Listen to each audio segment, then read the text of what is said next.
phase pratique de cette session de ce soir liée à ArcMap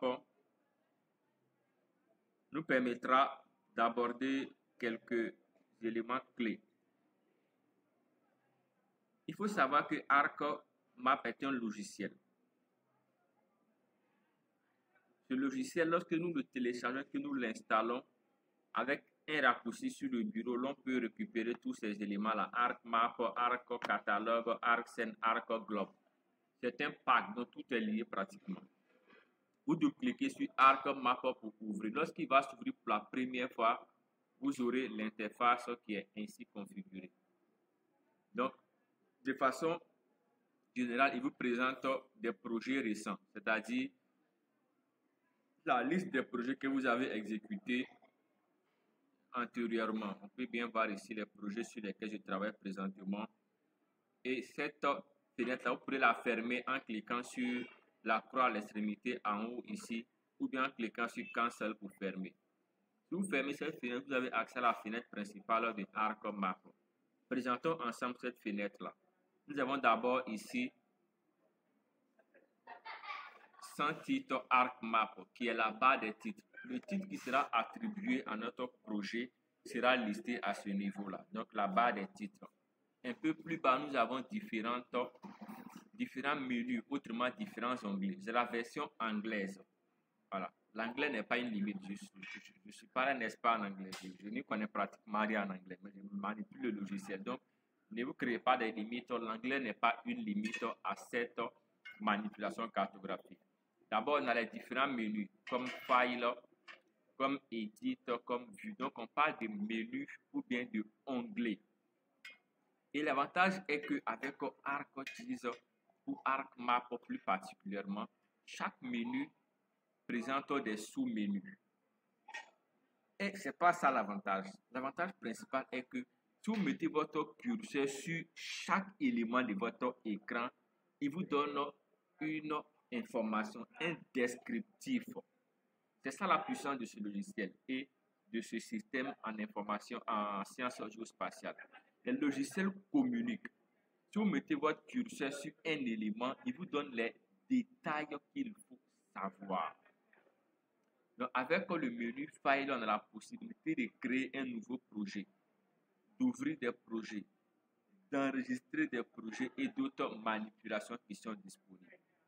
On a le menu Edit avec ses différentes possibilités. Le menu View, le menu Bookmark, le menu Insert, le menu Sélection, Geoprocessing, Customize, Windows et Help. Ce sont des menus qui sont liés à ArcMap. Chaque menu présente ses sous-éléments. Ça, c'est concernant la présentation des menus. Au-delà, nous avons les différents icônes. Donc, chaque petit bouton est une icône. Et ce qui est présenté à mon écran ici peut être paramétré, peut être personnalisé. L'affichage que vous voyez présentement est l'affichage personnalisé. Je suis utilisateur de mon ordinateur, je l'utilise comme je veux en termes de personnalisation de mon interface. Chacun peut paramétrer comme il le souhaite. On va voir comment faire cela. Donc, chaque icône est spécifique à une manipulation. Nous verrons de façon détaillée quelques icônes. Donc, si vous mettez votre curseur sur un élément, sur une icône, il vous donne le descriptif, une description de l'icône. Qu'est-ce que l'icône fait réellement? Ok, au-delà de ces éléments iconiques là, vous avez à droite ici, à gauche le panneau des couches. Je n'aime pas trop présenter ces différents éléments parce que l'emplacement varie d'un utilisateur à un autre. Mais il faut savoir que tous les panneaux que vous voyez sur l'écran peuvent être déplacés, peuvent être supprimés, on peut en ajouter, on peut en enlever. Donc je me limite à cela. Tous les panneaux disponibles sur l'écran peuvent être supprimés, ajoutés, déplacés et réorganisés. Donc, si vous comprenez cette étape-là, vous savez que vous avez le libre choix de faire comme bon vous semble en termes de configuration de l'interface. OK.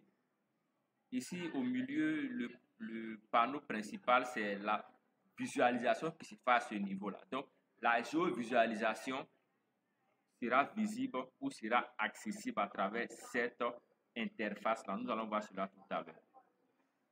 Ok, donc tous les panneaux peuvent être modifiés, structurés, déplacés, déplacés, organisés. Si vous souhaitez par exemple supprimer un panneau, on voit par exemple le panneau Table of Content. Avec ce panneau, on a deux éléments, c'est-à-dire ici l'épingle qui est là ou le pings qui est là et on a ici la croix. En cliquant sur la croix par exemple, automatiquement le panneau ci disparaît. Pour faire réafficher ce panneau, vous cliquez sur l'élément qui est là, Table of Content, vous cliquez et le panneau va réapparaître.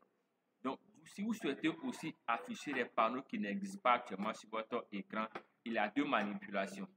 Vous faites un clic droit dans le vide ici. Vous cherchez un espace vide, là, vous faites un clic droit. Ayant fait un clic droit dans un espace vide donné, ArcMap vous propose des fenêtres qui sont là. Donc, vous avez des options que vous pourrez afficher. Si vous cliquez sur un élément défini, si vous cochez simplement un élément, il va s'afficher sur votre écran. C'est tout simplement ça.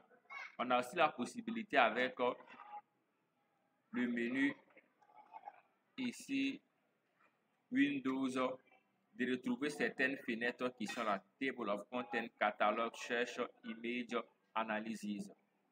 Aussi dans Customize, on a Tools, Bar. Et on peut avoir les mêmes fenêtres qui sont là.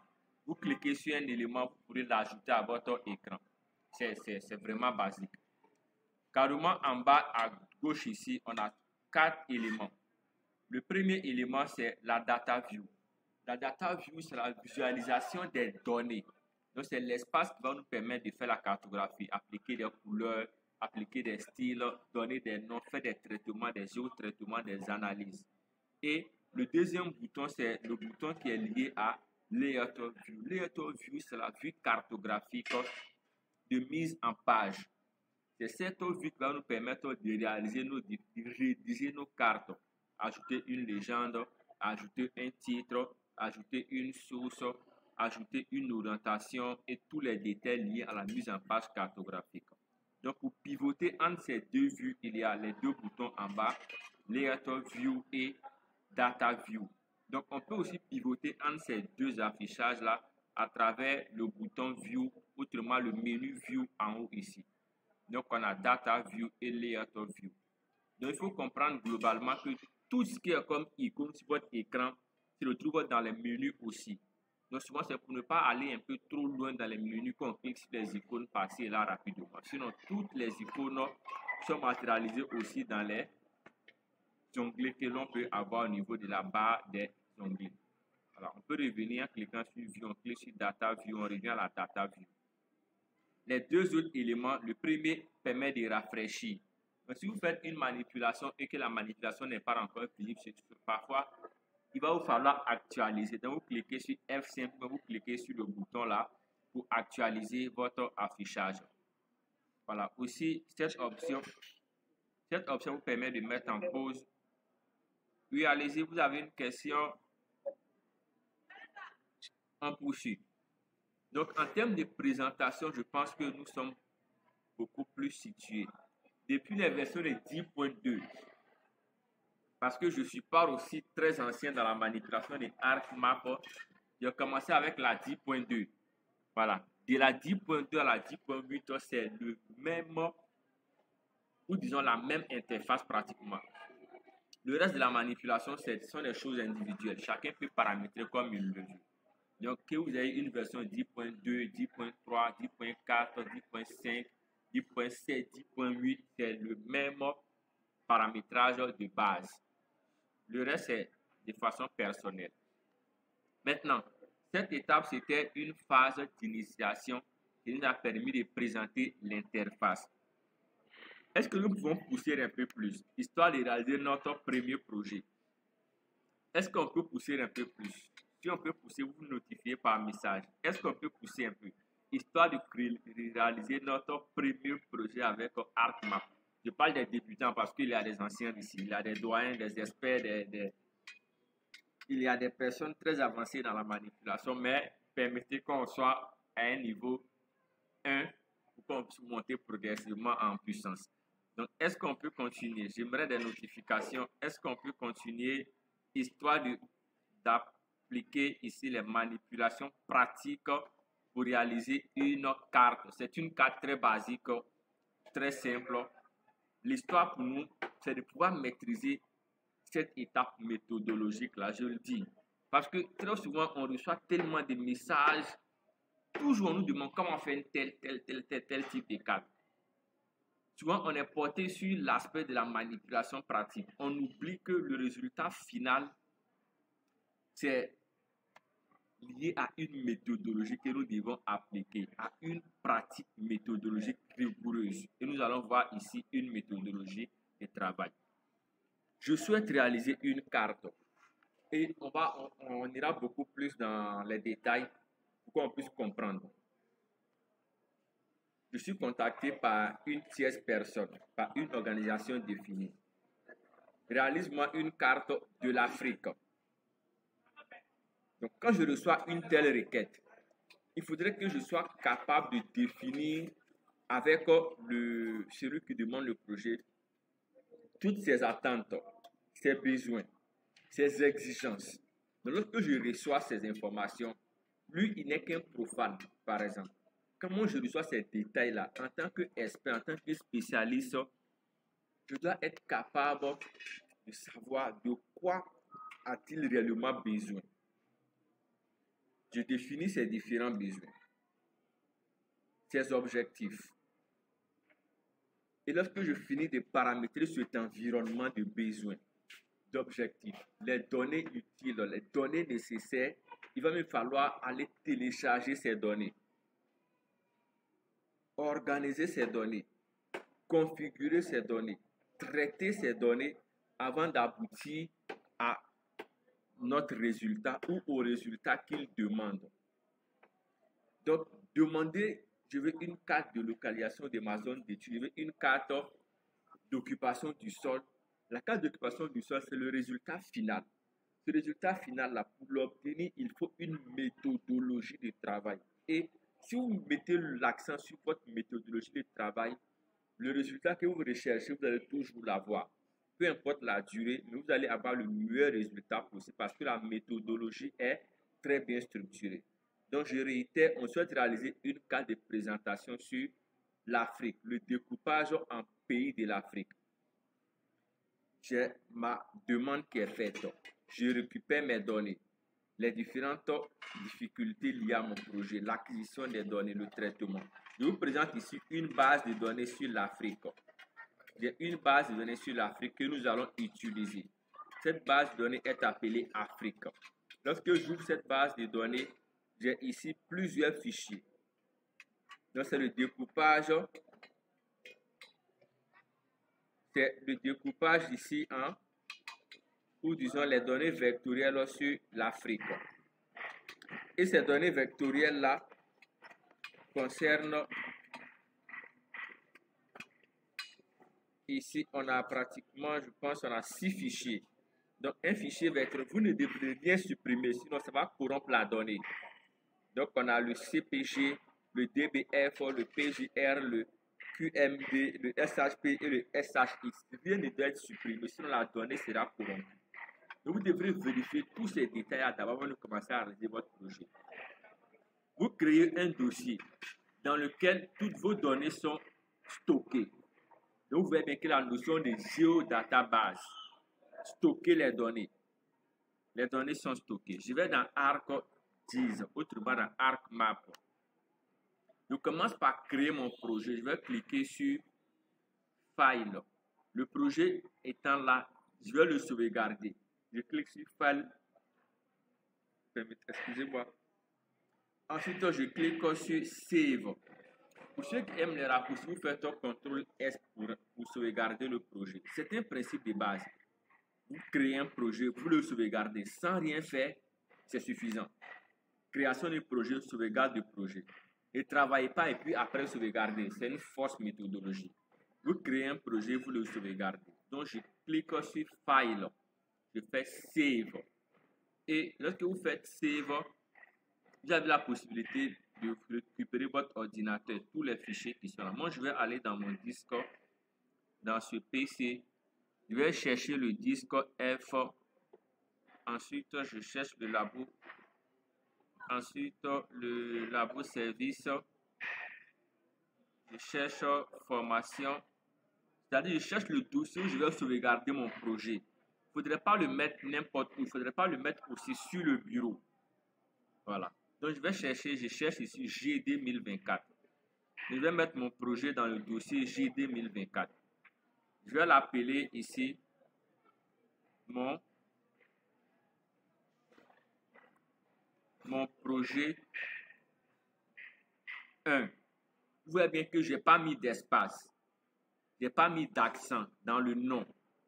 J'ai voulu mettre, j'ai fait un mot composé, donc j'ai mis mon et projet. Entre mon et projet, il y a un tiret du 8. Ce n'est pas un espace. Évitez les espacements 1. Évitez les noms avec des accents 2.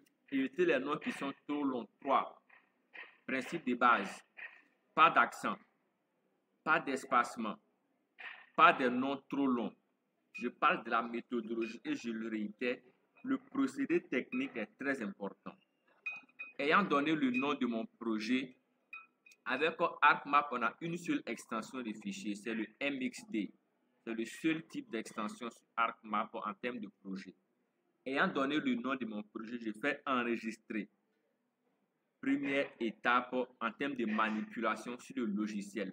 Parce que les autres éléments, c'est sur d'autres sites, comme on peut télécharger des données sur différentes plateformes. Ayant donné le nom de mon projet, je viens dans ma barre de titre, on peut voir ici, mon projet 1. Donc voici le nom de mon projet. Ayant fait cela, il va me falloir connecter ma base de données. J'espère qu'on se suit très bien. Je vais connecter ma base de données. Ma base de données, c'est ce que j'ai présenté, que j'ai appelé Afrique. Cette base de données-là. Donc, je vais la connecter à mon projet, autrement à ArcMap. Pour connecter une base de données, comment vous devrez faire? Vous allez chercher l'option catalogue. Il est ici en haut. Catalogue, c'est une sorte de tiroir ou de bibliothèque, comme vous le pouvez l'imaginer. Catalogue, vous cliquez sur catalogue. Il va vous ouvrir cela soit à gauche, soit à droite, soit en haut, soit en bas. Peu importe sa position, mais catalogue, ici, c'est le tiroir, c'est l'armoire, c'est la bibliothèque de toutes les données sur ArcMap. Lorsque le catalogue est ici ouvert, nous allons connecter. Je parle de connecter, c'est-à-dire créer une liaison entre votre base de données et votre logiciel. Tout se fait. Catalogue ici étant ouvert, il y a en haut ici au niveau des différents menus, vous avez une icône qui est là, qui est appelée Connect to Folder. Voilà. Excusez-moi parce que pour chaque manipulation que je vais présenter, il y a 5, 6 ou 7 possibilités de manipulation. Donc, on ne verra qu'une manipulation, une méthode par manipulation. J'espère qu'on se suit. Parce qu'on peut connecter une donnée de plusieurs façons. On ne va pas avoir toutes les façons. Je vais vous montrer une méthode par manipulation. Donc, Connect to Folder, vous cliquez sur Connect to Folder.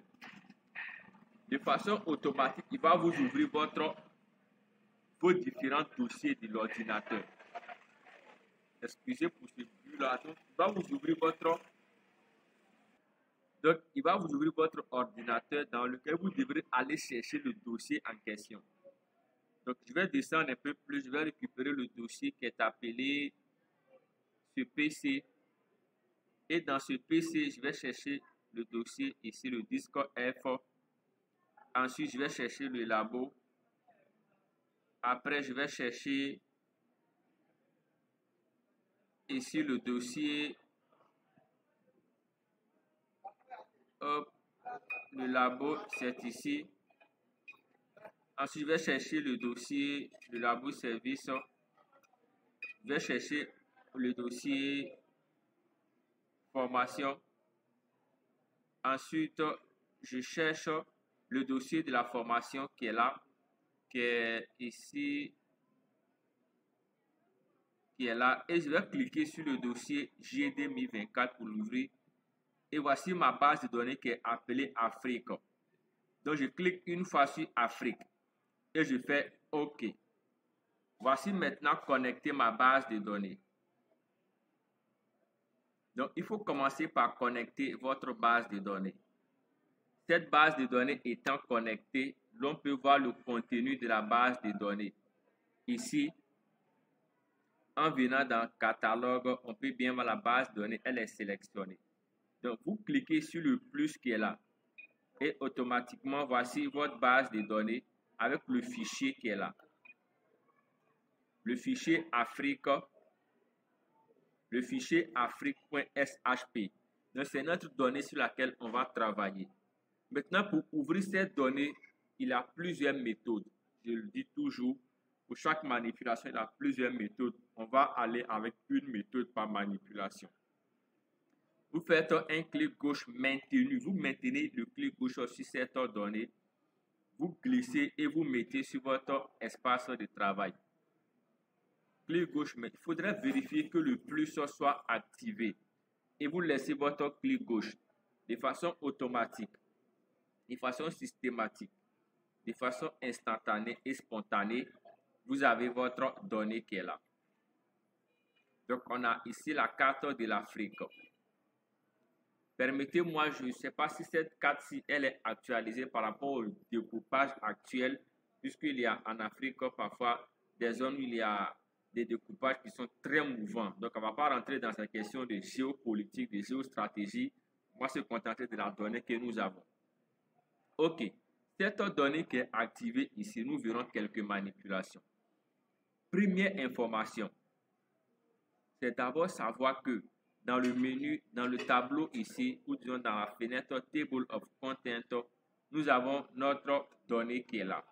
Et pour cette donnée, il y a différentes informations. Première information, c'est cette case-là, autrement ce carré avec ce V. Il permet de jouer sur la visibilité. Si vous cliquez pour décocher, automatiquement votre carte disparaît de votre panneau d'affichage. Donc, jouer sur la visibilité, vous cliquez pour vous décocher, pour jouer sur la visibilité. Maintenant, ici, on a Afrique. Afrique, c'est le nom de la donnée. Autrement, le nom de la couche qui est actuellement visible. Afrique. On peut modifier ce nom. On peut le supprimer. On peut ici l'éditer, tout ce que vous souhaitez. On peut le copier, on peut le coller. En faisant un clic droit sur la donnée, vous avez plusieurs possibilités. La possibilité de copier la donnée, de la supprimer, d'ouvrir la table d'attributs. Nous avons parlé de la table d'attributs dans la phase théorique. Et plusieurs autres possibilités de manipulation. C'est la deuxième information. Troisième information, c'est cette case-là, avec la couleur marron, ou disons la couleur beige. Donc, c'est cette case-là qui nous permet de changer la couleur de la donnée qui est visible à l'écran. Donc, voici les trois informations de base pour commencer. D'abord, la case pour jouer sur la visibilité de la donnée, le nom de la donnée que l'on peut modifier comme bon nous semble, et la case ici est liée à la disons à la symbologie. Pour parler de notions techniques. Donc, c'est-à-dire la couleur de cette donnée. Donc, voici les trois informations de base avant de continuer.